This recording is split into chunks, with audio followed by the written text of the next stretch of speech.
नमस्कार, मैं रविश कुमार। ये मेरा YouTube चैनल है रविश कुमार ऑफिशियल। इसे सब्सक्राइब कर लीजिए और स्क्रीन के नीचे घंटी की एक आकृति है जिसे अंग्रेजी में बेल आइकॉन कहते हैं, उसे दबा दीजिए ताकि जब भी मेरा कोई नया वीडियो आए आपको उसी वक्त पता चल जाए। अगर पता चलने दिया जाए तब पता चल जाए और देखने लायक हो तो देखने के बाद दूसरों को भी प्लीज बताइए, आपकी बहुत जरूरत है। और मैं सिर्फ 3 उदाहरण आपके सामने रखना चाहता हूं कि सुप्रीम कोर्ट और सरकार के बीच क्या चल रहा है, जिससे आप देख सकेंगे कि इस देश में क्या चल रहा है या क्या हो गया है। कहीं ऐसा ना हो कि बहुत देर हो जाए। देर तो हो चुकी है वैसे, लेकिन तब भी अगर आप देर से भी चीजों को देख लें तो बहुत कुछ बच जाता है, चीजें संभल जाती हैं। 3 उदाहरण देने की बात मैंने कही। पहला उदाहरण है नोटबंदी का। 8 नवंबर 2016 को भारत में नोटबंदी लागू की जाती है। किसी को पता ही नहीं था कि ऐसा बड़ा फैसला आ रहा है। कितने लोगों की जमा पूंजी, जिनकी मेहनत की कमाई थी, वो भी उड़ गई, वो भी मिट्टी में मिल गई।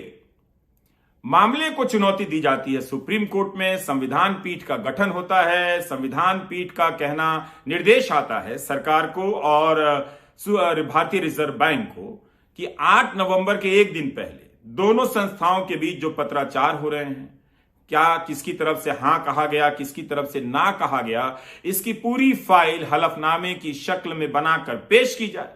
लेकिन इस नवंबर के पहले हफ्ते में जब संविधान पीठ सुनवाई के लिए बैठता है तो जवाब आता है कि हलफनामा तैयार नहीं है, अगली तारीख तय कर दें।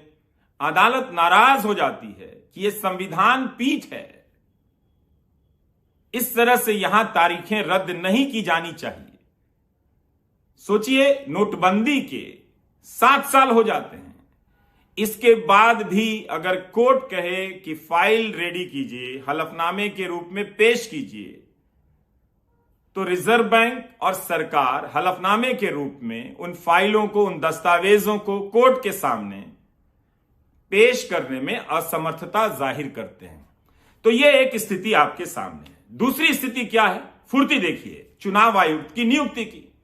अरुण गोयल चुनाव आयुक्त बनाए जाते हैं। 24 घंटे के भीतर उनकी सारी प्रक्रिया पूरी हो जाती है। अब सुप्रीम कोर्ट की तरफ से सवाल आता है, यह अचंभा हुआ कैसे? इतने सारे नामों की सूची में से 4 नाम चुन लिए गए और 4 में से 1 नाम पर फैसला भी हो गया। उसी दिन फाइल तैयार होती है और उसी दिन वो फाइल कानून मंत्रालय में मंजूर होती है। वहां से चलकर प्रधानमंत्री कार्यालय जाती है, वहां से मंजूर होकर राष्ट्रपति भवन और वहां से अधिसूचना जारी हो जाती है। अरुण गोयल चुनाव आयुक्त बना दिए जाते हैं। अदालत की तरफ से सवाल उठता है कि क्या चुनाव आयुक्त के पद पर यस मैन की नियुक्ति हो रही है? इतनी तेज गति से, बिजली की गति से नियुक्ति कैसे हो जा रही है? वो क्या प्रक्रिया है? कैसे जान लिया जा रहा है कि इतने कम समय में कैसे पता चल जाता है कि यह व्यक्ति निष्पक्ष है, स्वतंत्र है, निडर है? चुनाव आयुक्त के पद पर ऐसा व्यक्ति होना चाहिए जो प्रधानमंत्री की भी जांच कर सके। और इसका एक संदर्भ यह भी है कि 2019 के लोकसभा चुनाव में एक ऑब्जर्वर ने जब प्रधानमंत्री के हेलीकॉप्टर की जांच कर दी तो उन्हें निलंबित कर दिया गया। बाद में केंद्रीय प्रशासनिक पंचायत कैट ने उनके निलंबन को गलत बताया। तो इस तरह की कार्रवाई हो रही है। चुनाव आयोग के भीतर 2019 के चुनाव में प्रधानमंत्री के खिलाफ आचार संहिता के उल्लंघन के 5 मामले आते हैं। 5 में उन्हें क्लीन चिट दी जाती है और 5 में एक व्यक्ति, अशोक लवासा जो चुनाव आयुक्त हैं, असहमति दर्ज कराते हैं। मतलब वो मानते हैं कि प्रधानमंत्री की तरफ से चूक होती है। तो इस तरह से क्या हम चुनाव आयोग जैसी संस्था की स्वायत्तता गंवाते जा रहे हैं? कोर्ट की टिप्पणियों से क्या हमें मौका नहीं मिल रहा है कि एक बार हम इस संस्था को सतर्कता की निगाह से देखें? जिस तरह की टिप्पणियां अदालत की तरफ से आई हैं अरुण गोयल की नियुक्ति की प्रक्रिया को लेकर, वो कोई सामान्य बात नहीं है। मगर आप इसे नजरअंदाज कैसे कर सकते हैं? इन बातों पर आपका ध्यान ना जाए, इसीलिए देश में दिन रात किसी ना किसी बहाने हिंदू बनाम मुस्लिम का मुद्दा उठाया जाता रहता है। हर दिन आप देखेंगे कि निरंतर इसकी कोई कमी नहीं है, हर समय सप्लाई पूरी हो जाती है इस पूरे मामले की। अब जो तीसरा मामला है वो जजों की नियुक्ति का मामला है।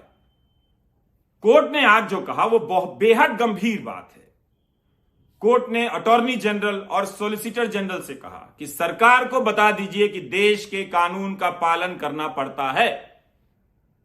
अगर अदालत को यह कहने की जरूरत पड़ जाए कि सरकार को बता दीजिए कि देश के कानून का पालन करना पड़ता है, इसका मतलब है कि देश में कानून का पालन नहीं हो रहा है। जो बेहद गंभीर मामले हैं, जहां बड़े फैसले हो रहे हैं, उन मामलों में सरकार की तरफ से जो पारदर्शिता है वो साफ साफ नहीं है, उस पर पर्दा डालने की कोशिश की जा रही है।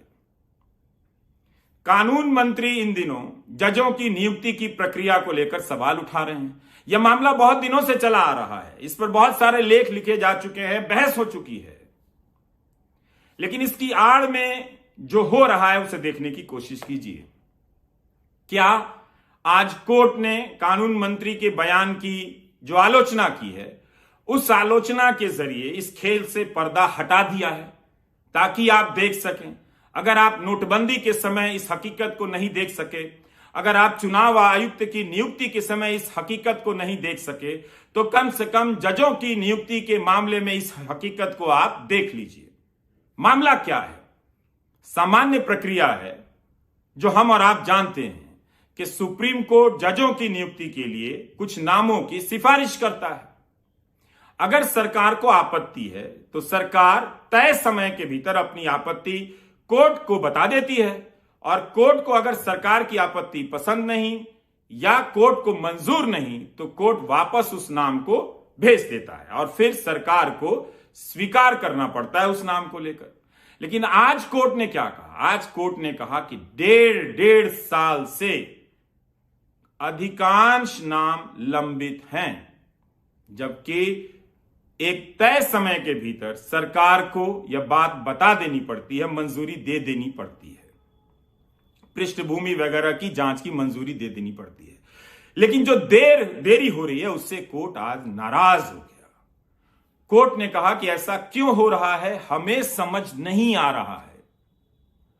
अगर जजों की नियुक्ति समय पर नहीं होगी तो पहली बड़ी जो समस्या है वो सीनियरिटी को लेकर है। अगर जो नाम मई के महीने में भेजा गया है उस पर कोई फैसला नहीं होता है, अगर किसी वजह से नाम पसंद नहीं सरकार को, इस पूरी बहस से तो यही निकल कर आता है, और उसके कुछ महीने बाद एक नया नाम आता है जिसपे सरकार मंजूरी देती है, तो मई के महीने में जिनका नाम गया है वो तो अगस्त या सितंबर के महीने में जिनका नाम गया है उनकी तुलना में जूनियर हो जाएंगे, अगर उनकी नियुक्ति का फैसला बाद में होता है तब।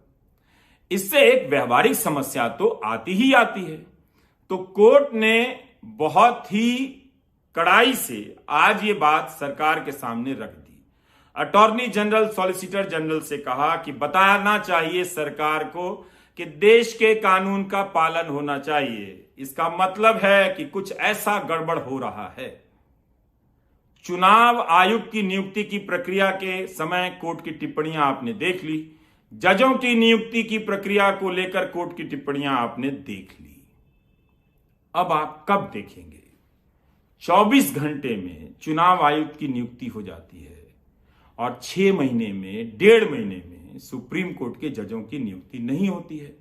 इससे होता यह है, नुकसान आपका होता है कि मामले लंबित होते चले जाते हैं, तारीख समय से नहीं मिलती, इंसाफ समय से नहीं मिलता,